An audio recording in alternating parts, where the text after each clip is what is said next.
ರೀತಿಯಾಗಿ ಈ ರಾಷ್ಟ್ರದ ವಿರೋಧ ಪಕ್ಷದ ನಾಯಕರು ಅಂತಂದ್ರೆ ಶಾಡೋ ಪ್ರೈಮ್ ಮಿನಿಸ್ಟರ್ ಇದ್ದಾಗೆ ರಾಹುಲ್ ಗಾಂಧಿ ಅವರು ಇದ್ರ ಬಗ್ಗೆ ಪ್ರತಿಭಟನೆ ಮಾಡೋದಕ್ಕೆ ಅಂತೇಳಿ ಹೋದಂತ ಸಂದರ್ಭದಲ್ಲಿ ಪೊಲೀಸ್ನವರು ಯಾವ ರೀತಿ ಅವರ ಮೇಲೆ ದೌರ್ಜನ್ಯವನ್ನು ಮಾಡಿ ಲಾಠಿಜಿನಲ್ಲಿ ಹೊಡೆದು ಅವ್ರನ್ನ ಅರೆಸ್ಟ್ ಮಾಡಿರ್ತಕ್ಕಂಥದ್ದನ್ನು ನಾವೆಲ್ಲ ಮಾಧ್ಯಮಗಳಲ್ಲಿ ನೋಡಿದ್ದೀವಿ ಇವತ್ತು.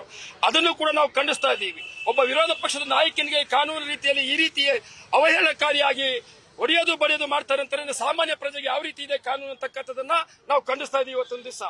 ಅದೇ ರೀತಿಯಾಗಿ ಇವತ್ತೇನು ಈ ಎಲ್ಲಾ ಒಂದು ಹಗರಣಕ್ಕೆ ಕಾರಣಕರ್ತರಾಗಿರ್ತಕ್ಕಂಥ ಕೇಂದ್ರದ ಎಜುಕೇಶನ್ ಮಿನಿಸ್ಟರ್ ಆದಂತ ದೇವೇಂದ್ರ ಪ್ರಧಾನರವರು ಈ ಕೂಡಲೇ ರಾಜೀನಾಮೆಯನ್ನ ಕೊಡಬೇಕು.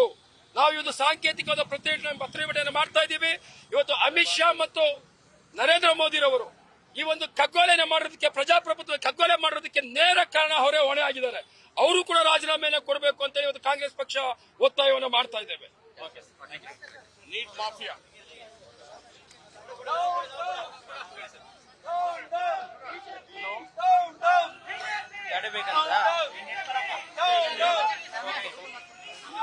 ಒಂದೇ ನಿಮಿಷ, ಅದು ಒಂದು ಕೇಬಲ್ ನೀಟ್ ಮಾಫಿಯಾ ಬಗ್ಗೆ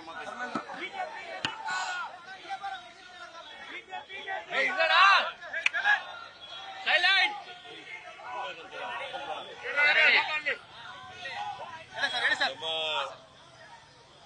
ದೇಶದ ಪ್ರಸಿದ್ಧ ಗಾಯಕಿ ಅನುರಾಧ ಪುದ್ವಾಲ್ರವರು ಮೊನ್ನೆ ಉಲ್ಲೇಖ ಮಾಡಿದ್ದಾರೆ. ವಿಶ್ವ ಗುರು ಅನ್ನುವಂಥದ್ದು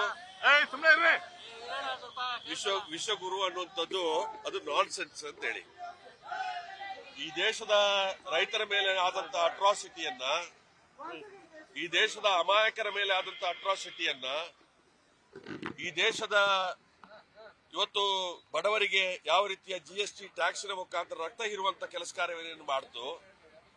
ಹಸಿವಿನಲ್ಲಿ ನಾವು 124ರಲ್ಲಿ 102ನೇ ಸ್ಥಾನದಲ್ಲಿದ್ದೇವೆ ನಮ್ಮ ದೇಶ. ಇವತ್ತು ಇಲ್ಲಿ ವಾಕ್ ಸ್ವಾತಂತ್ರ್ಯ ಇಲ್ಲ.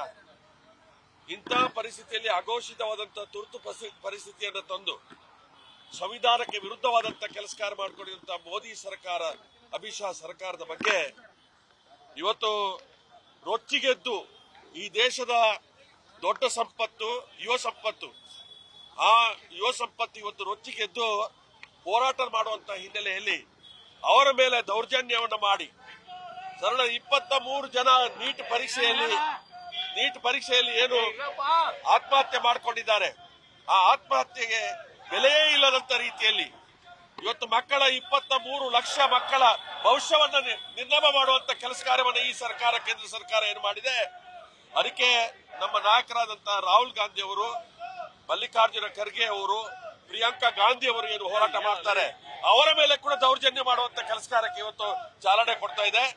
ಇದು ವಿನಾಶಕಾಲಕ್ಕೆ ವಿಪರೀತ ಬುದ್ಧಿ ಅನ್ನುವಂತ ರೀತಿಯಲ್ಲಿ ಕೇಂದ್ರ ಸರ್ಕಾರ 100ಕ್ಕೆ 100 ಪಾಲು ಕೂಡ ಈ ಇಶ್ಯೂನ ಬಗ್ಗೆ ಸುಟ್ಟು ಹೋಗುವಂತ ಒಂದು ಪ್ರವೃತ್ತಿಯನ್ನ ನಾವು ದೇಶದಲ್ಲಿ ಇವತ್ತು ಕಾಣಲಿಕ್ಕಿದ್ದೇವೆ. ಆದಷ್ಟು ಶೀಘ್ರವಾಗಿ ಕಾಣಲಿಕ್ಕಿದ್ದೇವೆ. ಪ್ರಶ್ನೆ ಪರೀಕ್ಷೆ ಸೋರಿಕೆಯಲ್ಲಿ ಹಿನ್ನೆಲೆಯಲ್ಲಿ ವಿದ್ಯಾರ್ಥಿಗಳು ಅನುಮತಿ ಪಡೆದು ಪ್ರತಿಭಟನೆ ಮಾಡುತ್ತಿರುವಾಗ ಬಿಜೆಪಿ ಸರ್ಕಾರ ಬೆಂಕಿ ಹಚ್ಚುವ ಕೆಲಸವನ್ನು ಮಾಡಿದ್ದಾರೆ. ಅದನ್ನು ನಾವು ಖಂಡಿಸುತ್ತೇವೆ. ಹಾಗೆಯೇ ನೀಟ್ ಮಾಫಿಯಾ ಅಂತ ಅದಕ್ಕೆ ಸೂತ್ರಧಾರರಾಗಿ education minister central education minister ಹಾಗೂ ರಾಜ್ಯದ ಅಶೋಕ್ ಅವರು ಎಲ್ಲ ಸೇರಿ ಸಾವಿರಾರು ಕೋಟಿ ಅಕ್ರಮ ಹಣವನ್ನು ಸಂಪಾದಿಸಿದ್ದಾರೆ.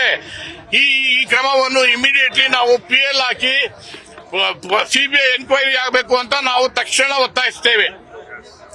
ಈ ಹಿನ್ನೆಲೆಯಲ್ಲಿ ವಿದ್ಯಾರ್ಥಿಗಳಿಗೆ ದೌರ್ಜನ್ಯ ಮಾಡಿದ್ದು, ನಮ್ಮ ನಾಯಕರಾದ ರಾಹುಲ್ ಗಾಂಧಿ ಅವರ ಮೇಲೆ ದೌರ್ಜನ್ಯ ಮಾಡಿದ್ದನ್ನು ಖಂಡಿಸಿ ಈ ಸಾಂಕೇತಿಕವಾಗಿ ಪ್ರತಿಭಟನೆಯನ್ನು ಹಮ್ಮಿಕೊಂಡಿದ್ದೇವೆ. ಇದನ್ನ ನಾವು ಖಂಡಿಸಿ ರಾಜ್ಯಾದ್ಯಂತ ಮುಂದಿನ ದಿನಗಳಲ್ಲಿ ನಾವು ಹೋರಾಟ ಮಾಡ್ತೀವಿ ಅಂತ ಈ ಸಮಯದಲ್ಲಿ ಹೇಳಕ್ಕೆ ಇಷ್ಟಪಡ್ತೀವಿ. ತಕ್ಷಣ ರಾಜೀನಾಮೆಯನ್ನು ನಮ್ಮ ಎಜುಕೇಶನ್ ಮಿನಿಸ್ಟರ್ ದೇವೇಂದ್ರ ಅವರು ಕೊಡಬೇಕು ಅಂತ ಈ ಸಮಯದಲ್ಲಿ ನಾನು ಒತ್ತಾಯಿಸುತ್ತೇನೆ. ಧನಂಜಯ, CM ಕಾನೂನು ಘಟಕದ ಅಧ್ಯಕ್ಷ, KPCC. ನ್ಯೂಸ್ ಫಸ್ಟ್ ನಿರ್ಭೀತಿಯಿಂದ ನಿಮ್ಮ ಪರವಾಗಿ.